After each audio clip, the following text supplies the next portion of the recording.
14-iyun kuni Erondan bitta raketa tushdi mana Izraelga.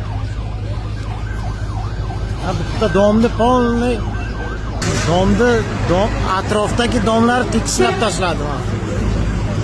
Shunga Erondan raketa tushdi. Domni ham qaranglar, o'ynalari ham qolmadi. Hech narsasi yo'q. Nechta odam o'ldi? Qo'shnidagi domni qaranglar.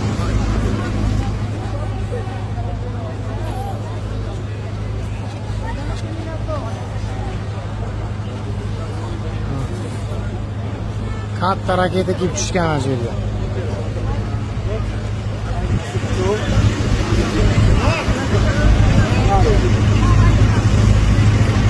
Shunaqa tashda bog'or bo'linglar. Bomba ichiga kirish kerak. Yoshinish kerak raketa. Sirena bo'lgan payt.